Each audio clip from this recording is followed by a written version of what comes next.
aí. Banheira já instalada. Tá?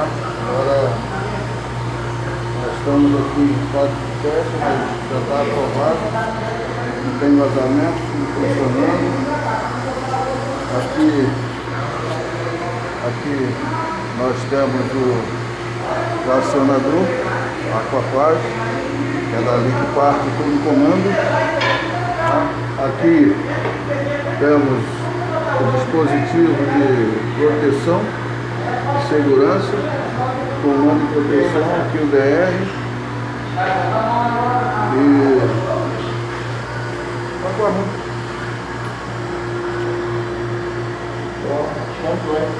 não, já subiu, já deu uma subida já há bastante tempo. Eu até diminui, ó, o aquecedor mesmo está parado. Aí, lá. Desarma.